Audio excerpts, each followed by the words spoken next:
Welcome to Family Business Breakthroughs, where we bring you time-saving, money-making strategies to improve your business even more. With over 3 decades of experience serving multi-generational family businesses, we've got time-tested solutions that get the results you're looking for. Listen in and get ready for your next breakthrough. I'm your host, Jim Berner. We are talking about the 3 pillars of the Meridian Method: vision, people, and money. And there are 3 components that make up each pillar.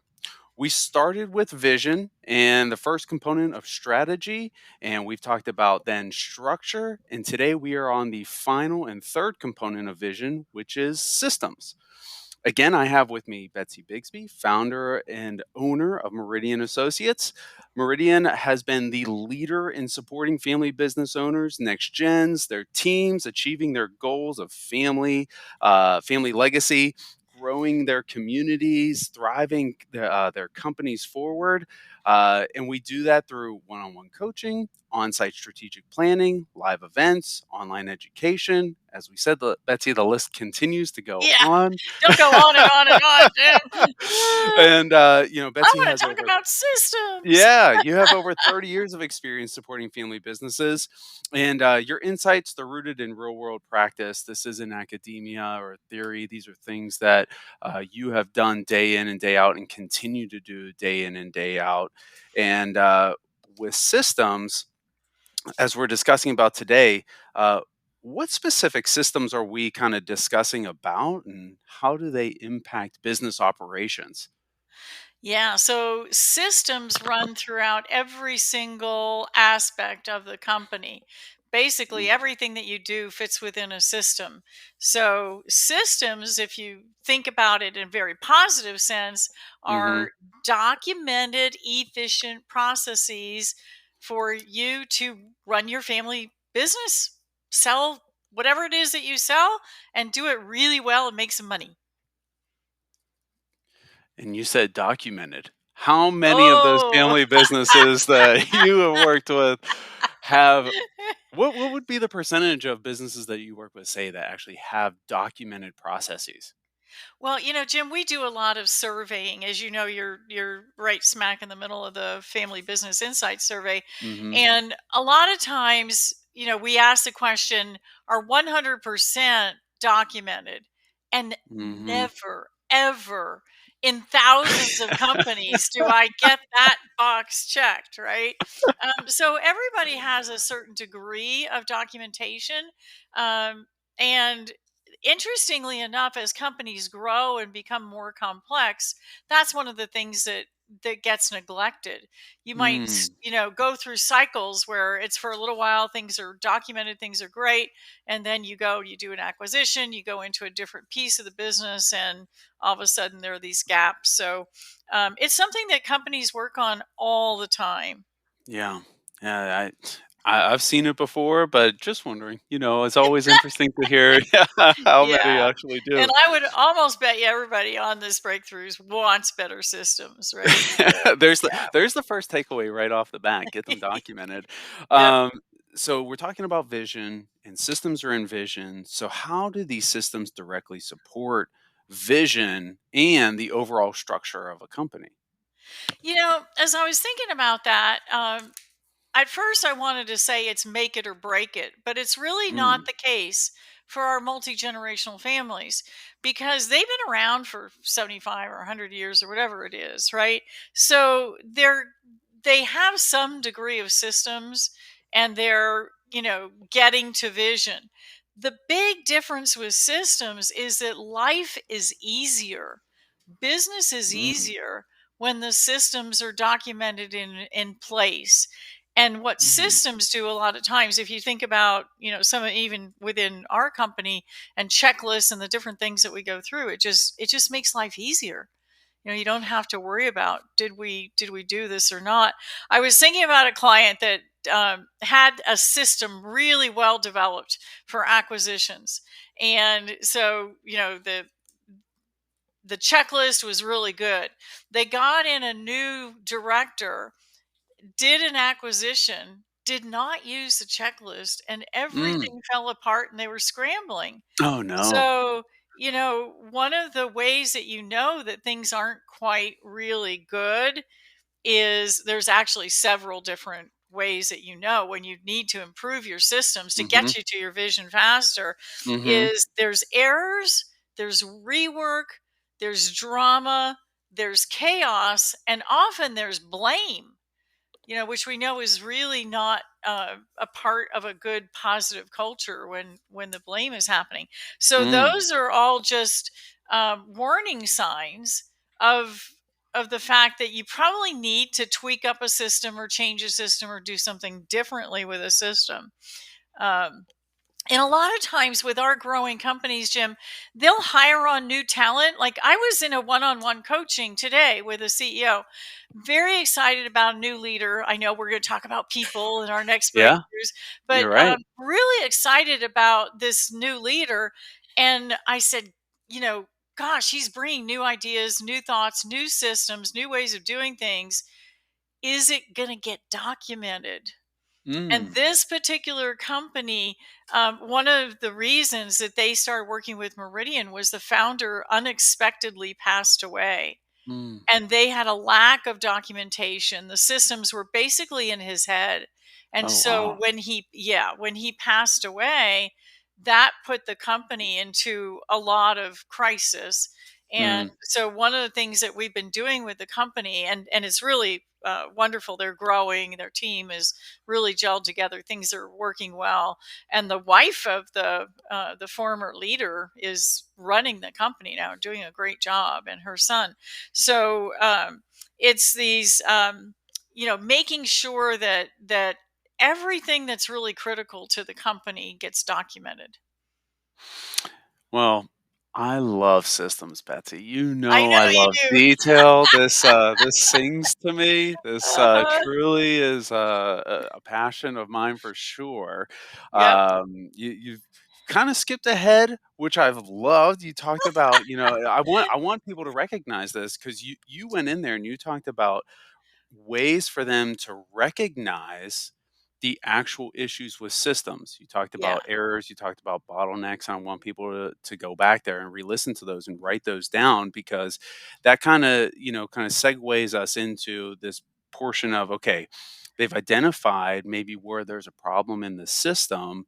So where do they begin with this diagnostic, process? Like how do they resolve it? Is it just going directly to the issue? I like flow charting, Jim. To me, every system should be able to be flow charted step by step by step, Mm. and decision diamonds and all those good things. And I'm kind of old fashioned, as you know. I like sticky notes because you can move 'em around, do stuff. Mhm. People get actively involved in them, and so whatever is causing a little bit of chaos or the errors that are happening or whatever that red flag is that you have found, and um, that's probably a place that you need to flow chart and to say, okay, how is this working right now? Let's say it's your here's a typical one that I know, Jim, as a valuation expert, you can really Mhm. appreciate is a lot of companies want to get their financials out a little faster, right? Oh, yeah. Yeah. Okay. So that's a system, right? Being Mhm. able to close the books, get financials out is a system. So, well, I'll hear a lot of times from owners is, gosh, I really wish we could have our financials, by the 5th of the next month or whatever it is. Or, sometimes it's not even that, right? You see publicly traded companies have to have their financials out by the 5th. And some owners know that. And it's like, gosh, my county team, it's like 30 or 45 days later that we're seeing Mhm. financials. So we suggest that they go in and flowchart and look at this thing step by step by step to say, what does it take to close the books? Now, one of the secrets then is to getting the system more efficient is to say, okay, do we need all these steps? Can we automate some things? So, in other words, you can go and you can look at the system and try and make it better, but you have to know what's happening. And flow charting is a way for people to visually see what's happening right now, see if there's duplication, see where those bottlenecks are, identify it. And Mhm. again, you can do that with sticky notes. It's wonderful. So we've worked with companies that have been successful for over 100 years. Um, how do legacy businesses, despite, like they usually say, yeah, we're super profitable, we're okay. How do they recognize the need to go back and revisit, possibly even revamp systems that they've had for so long? Yeah. Like what questions should they ask themselves to determine if it's time to finally go back and look at something that they've done for, as long as their grandfather has been doing it. Yeah, exactly. Exactly.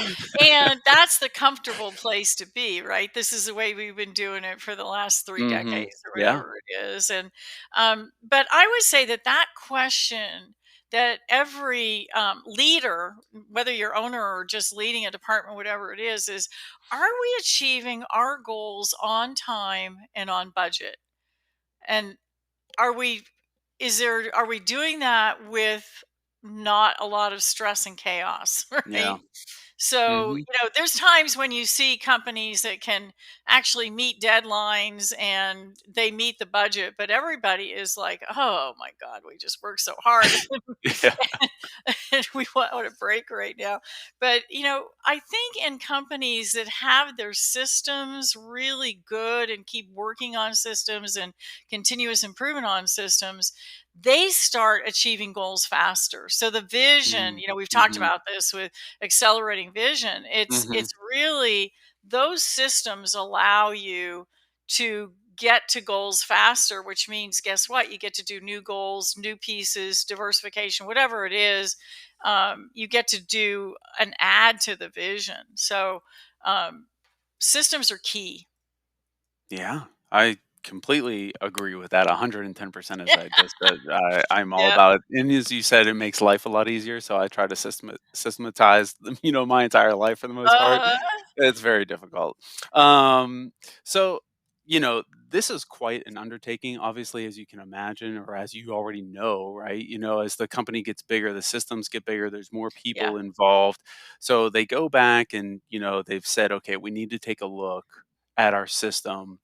Who should be in the room at that point in time when they're looking at this system? Yeah. So, depending upon what they're working on, the people who actually have knowledge of it and the people who are impacted by it or who you want in the room. So, for any kind of problem solving, I like a team of like 5 to 7 people. They tend to Mm, mhm. work well together, it's efficient. There's times when we do strategic planning, Jim, I'll have more people in the room, but I may break them up into small teams to do pieces of a 30,000 foot flow chart that we do, which I love doing. I was talking to somebody about that today, where we actually look at the entire company from I call it the 30,000 foot flow chart, and we look at everything from the time whatever the first thing is, whether it's acquisition of a property or acquisition of a new customer or whatever they're doing, all the way through until we've got the money and we've recorded the financials and all the things in between, and we take Mhm. the whole team and we flow chart all that, Yeah. and then we ask that team, based upon their knowledge and what they see, where are the bottlenecks in the system? And each person gets to have a certain number of bottlenecks depending upon what we've been hearing when we're working with them. And so all of a sudden you have a visual, because we do it with these like little sticky dots, right? And they have to Mhm. go in and independently say, okay, here's the things that aren't smooth, here's the things that are holding us up. And then all of a sudden you got this big visual of here's what the company does, here's what the systems look like. Now, the interesting thing though is a lot of times we'll question, the worst I ever saw was somebody that had like this 26 step accounts receivable Oh, system. man. I was like, oh my gosh. And it was all messed up, and it was like, why are you doing it this way? And again, it was because this is how we've always done it. People didn't Mhm. trust the software. They're doing all these Mm. duplicate steps. They're doing all this manual stuff, and it's like, whoa, this is crazy. Sometimes they don't know that software can do certain things, and that they can eliminate steps and that things can flow automatically into the system, which reduces errors, reduces manual keying, all those Mhm. kinds of things. So it's, every company is different and every company shines in certain areas, and every company has things that they're tolerating, and they know what they're tolerating because it doesn't feel good and nobody's happy about it.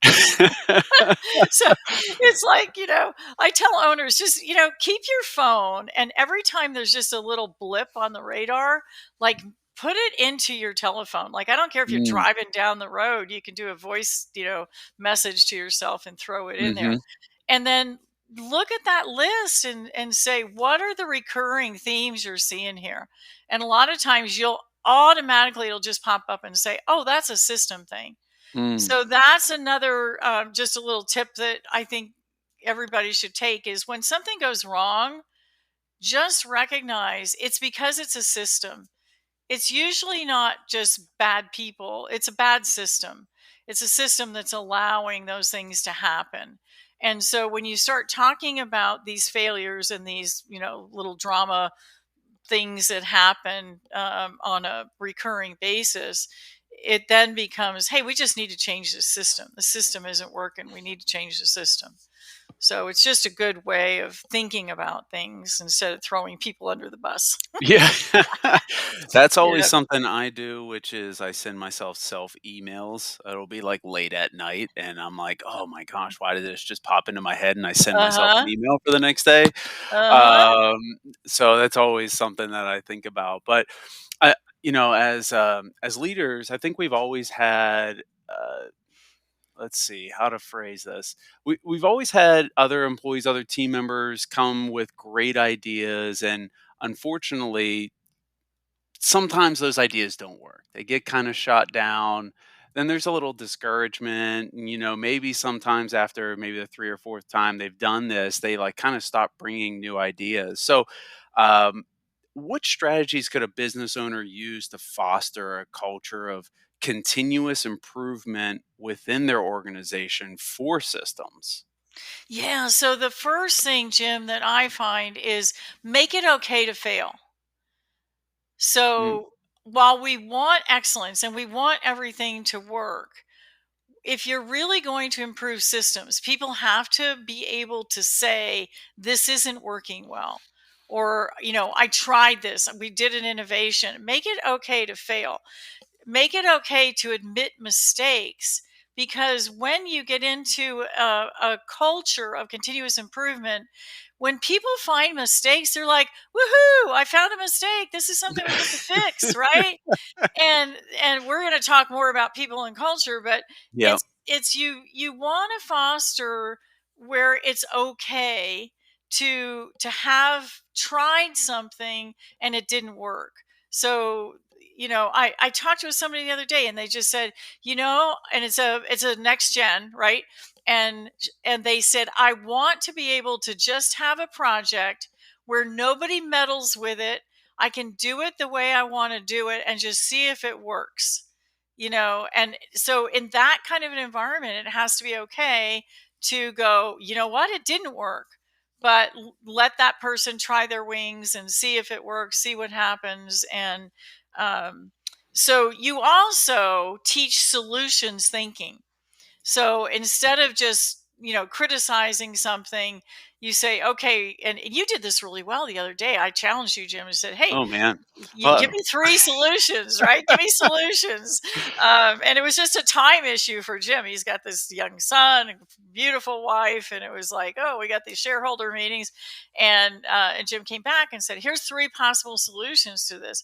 Well, just imagine if every time one of your team had something that wasn't working, they came to you and said, but here's what will. Hey, we had a failure over here. This is not good, or we had a mistake, or whatever it is. But mhm. here's three possible solutions for us to not have that happen again. Right. So Mhm. that's kind of that whole mindset of communication. And everything's a system. Jim, I Mhm. was thinking about Yeah. our internal communication that we teach is a Oh system, yeah. right? Yeah. That's Big time. all it is. It's a system. The way that we teach how to have one-on-ones, how to do agendas, how all those different things. So I think anytime you're thinking about a system, I want you thinking about what's the desired result. And Mm. then it's just, in what way can we accelerate getting that desired result? What's the direct, most efficient way of getting the desired result that we want?